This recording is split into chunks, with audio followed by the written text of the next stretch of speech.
বিসমিল্লাহির রহমানির রহিম। হে সমস্ত জগতবাসী, আজকের যে আলোচনাগুলো নিয়ে আসলাম সে আলোচনাগুলো হলো ধ্বজভঙ্গ। অনেক মানুষ এই পৃথিবীতে ধ্বজভঙ্গ হয়ে গেছে। হয়তো জীবনে চলার পথে কিছু ভুল কাজ করা হয়েছে, ভুল ব্যবহার করা হয়েছে, যার ফলে তারা ধ্বজভঙ্গের রোগে আক্রান্ত হয়ে আছে। কেউ বিবাহ করতে ভয় পাচ্ছেন, কেউ চিন্তা করতেছেন যে আমি একটা পরের নারী আনব, সংসারে যদি অশান্তি হয় তাহলে সে যদি নারী হয়ে আমার এখানে আসে আর আমি যদি পুরুষ হয়েও যদি নারী হয়ে থাকি তাহলে এই জীবন না থাকাই ভালো। এমন দুঃখ কষ্টে পতিত হয়ে অনেক মানুষই আছে। তাই আমি বলবো, আল্লাহ কি বলেছে যে হে সমস্ত সৃষ্টি, হে সমস্ত মানবগণ, দেখো আমি 18,000 মাখলুকাতের মধ্যে আমি যত ধরনের গাছ পৃথিবীতে পাঠিয়েছি, যত ধরনের ঘাস জন্মেছে আমার এই ইশারায়, এই সমস্ত গাছ মানুষের কাজের জন্যই দিয়েছি। কেউ খেলে দেখা গেছে তরকারি, কেউ এটাকে ঔষধ হিসেবে খাবে। তো সব জিনিসের নিয়ম কানুন আছে। তাই আমি লোকমান হাকিমকে পৃথিবীতে প্রেরণ করেছি। তার সাথে প্রত্যেকটা গাছ তরুলতা কথা বলতেন এবং কোন গাছের কোন ওষুধের কাজ করবে, কোন অসুখ সারবে, এই সমস্ত বিষয়ে আমি লোকমান হাকিমকে দিয়ে প্রকাশ করেছি যে আমার গাছগাছরার মধ্যে আমি কি ওষুধ রেখেছি।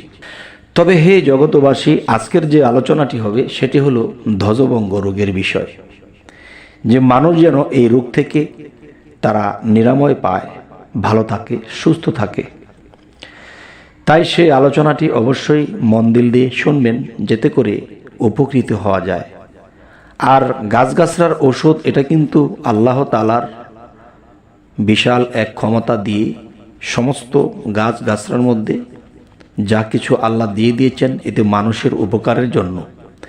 তবে একটা জিনিস মনে রাখবেন, যে মানুষ যখন ওষুধ খায় তখন কিন্তু মানুষ ভালো হয়। তবে কি, যেতটুকু ওষুধ প্রয়োজন অতটুকু খাইলে সেই মানুষটি ভালো হবে। যদি কম খায় ভালো হবে না, যদি বেশি খায় তবে রিয়াকশন করবে, খারাপ কিছু হতে পারে। তাই প্রত্যেকটা জিনিসের নিয়ম মতো যদি কেউ চলে এবং করে, যে সে অবশ্যই সে রোগমুক্ত হবে। তাই আমি আজকে যে আলোচনাটি আপনাদের সামনে করছি অবশ্যই মন দিল দিয়ে শুনবেন, ধ্বজভঙ্গ রোগ ভালো হয়ে যাবে। আচ্ছা, শুরু করছি। অবশ্যই যদি কারো মনে না থাকে এই কথাগুলো শুনলে, তিনি যেন খাতায় লিপিবদ্ধ করে রাখেন। আরেকটি বিষয় হলো যে শুধু একটা গাছের ওষুধ নয় আর এক প্রকারের ওষুধ নয়, আমি কমসে কম 4 থেকে 5টা স্তরে কথা বলবো। এই 5টার ভিতরে আপনাদের যেটা ভালো লাগে এবং যেটা সহজ হয় সেটাই আপনারা ধরে রাখবেন। তবে প্রত্যেকটাই আপনারা লিপিবদ্ধ করে রাখবেন। 1 পোয়া দুধ, 1 তোলা ইসবগুলের ভুসি, 2 তোলা মিশ্রি একত্রে জাল দিয়ে 1 সপ্তাহ খেলে সব রকম মেহরোগ দূর হয়, অতিশয় দেহ শক্তি বাড়ে, ধাতু পুষ্ট হয়, ইন্দ্রিয় দোষ ভালো হয়, ধ্বজভঙ্গ রোগ ইনশাল্লাহ ভালো হয়ে যাবে। আমি কথাটি আবার বলছি। 1 পোয়া দুধ, 1 তোলা ইসবগুলের ভুসি, 2 তোলা মিশ্রি একত্রে জাল দিয়ে 1 সপ্তাহ খেলে সব রকম মেহরোগ দূর হয়, অতিশয় দেহ শক্তি বাড়ে, ধাতু পুষ্ট হয়, ইন্দ্রিয় দোষ ভালো হয়, ধ্বজভঙ্গ রোগ ভালো হয়ে যাবে ইনশাআল্লাহ। আচ্ছা, এই বিষয়টা বলা হলো। আরেকটা বিষয় বা আরেকটা স্তরে যে বলছি, যে যেটা বলা হয়েছে এটা যদি সহজ হয় এটাই করবেন। তবে নিচেরটাও বলছি, এটাও যদি আপনাদের ভালো লাগে এটাই করবেন। যেমন আকর করা বিচি 1 তোলা, কাবাব চিনি 1 তোলা, পোস্তদানা 1 তোলা, ইসগন্ধা অশ্বগন্ধা 1 তোলা,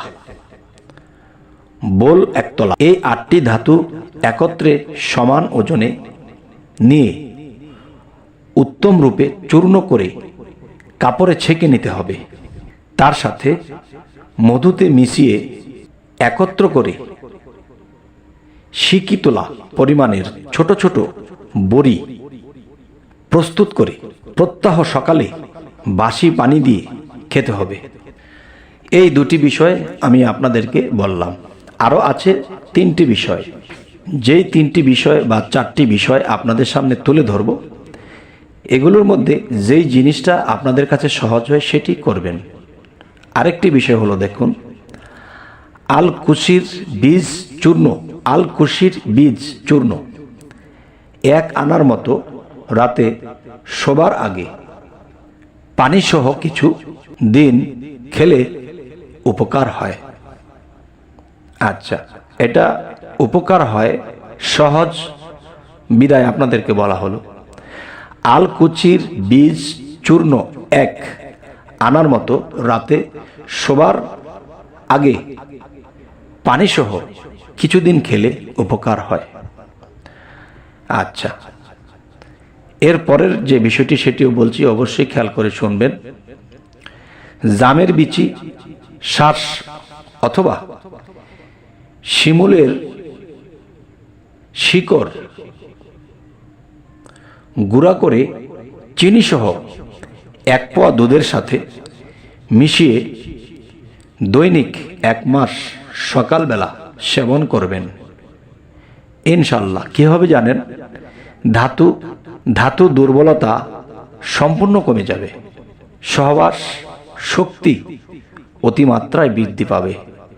আল্লাহ আমাদেরকে এই গাছের মধ্যে যে ঔষধগুলো আল্লাহ রেখেছেন, আল্লাহর কাছে লাখো শুকরিয়া। কিন্তু আমরা এই জিনিসগুলো লক্ষ্য করি না এবং মানি না, যার ফলে বিভিন্ন রোগ আক্রান্ত হয়ে মানুষ দুনিয়াতে কষ্ট করতে থাকে। তাই এর পরের আরেকটা স্তর, যে কটা স্তর বলা হয়েছে সে কটা স্তর আলাদা আলাদা, কিন্তু দেখা যায় সব ওষুধ কিন্তু খাবেন না। যে আমি কিন্তু স্তর স্তর ভাগ করে বলছি। যেমন এখন যে স্তরটি বলছি এটাও আপনি করতে পারেন।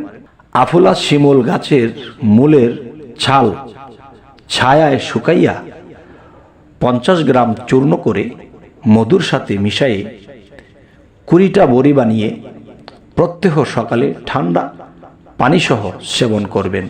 ইনশাল্লাহ ধ্বজভঙ্গ রোগ ভালো হয়ে যাবে। কথাটা আমি আবার বলছি, ধ্বজভঙ্গ রোগটি যে ভালো হয়ে যাবে, আপনাদের কাছে এইটা যদি সহজ হয় তো এটাই নেবেন, এটাই করবেন। আফুলা শিমুল গাছের মূলের ছাল ছায়ায় শুকাইয়া 50 গ্রাম চূর্ণ করে মধুর সাথে মিশিয়ে 20টা বড়ি বানিয়ে প্রত্যহ সকালে ঠান্ডা পানির দ্বারা সেবন করলে ধ্বজভঙ্গ রোগ ভালো হয়ে যাবে। আচ্ছা, এখন আপনারা একটা জিনিস মনে মনে ভাবতে পারেন, যেই ঔষধ আর যেই মশলাদির কথা বলা হলো এগুলো আমরা কোথায় পাবো? কিন্তু দেখেন এই জিনিসগুলো সম্পূর্ণ পাওয়া একেবারে সহজ, অনেকেই জানে না। দেখবেন শহরে বন্দরে গ্রামে বাজারে যে শুধু গাছগাছরা বিক্রি করে, হেকিমি ওষুধ বিক্রি করে, সেখানে গিয়ে আমি যে কয়টা কথা বললাম প্রত্যেকটা আলাদা আলাদা। তো এর মধ্যে যেটি আপনাদের পছন্দ হবে সেই জিনিসটি আপনারা সেখান থেকে ক্রয় করে আপনারা নিজেরা বানিয়ে নেবেন। যেমন প্রথমত বলেছি 1 পোয়া দুধ, 1 তোলা ইসবগুলির ভুসি, 2 তোলা মিশ্রি একত্রে মিশিয়ে 1 সপ্তাহ খেলে ভালো হয়ে যাবে। আর সেটি সুন্দর করে হালুয়াটি বানিয়ে নিতে হবে। যেমন অতিশয় দেহশক্তি বাড়ে, ধাতু পুষ্ট হয়, ইন্দ্রিয় দোষ ভালো হয়, ধ্বজভঙ্গ রোগ ভালো হয়। এখন আপনাদের যে কথাগুলো বললাম, সাবজেক্ট কয়টা হলো? 1টা, 2টা, 3টা, 4টা, 5টা। এই 5টা সাবজেক্টের মধ্যে আপনারা যেই সাবজেক্টটি ভালো লাগে অবশ্যই আপনারা ওষুধ বানিয়ে সেবন করবেন। ইনশাল্লাহ এই ধ্বজভঙ্গ রোগ থেকে চিরমুক্তি হয়ে যাবেন। তবে হে সমস্ত জগতবাসী, আপনাদের মধ্যে অনেকেই এই সমস্যায় ভুগছেন, তো অবশ্যই আপনারা যারা আমাদের চ্যানেলে নতুন আছেন অবশ্যই সাবস্ক্রাইব করে নেবেন। পরবর্তীতে আবার অন্য কোনো রোগের আলোচনা নিয়ে আসব। সকলেই ভালো থাকবেন। আল্লাহ হাফিজ।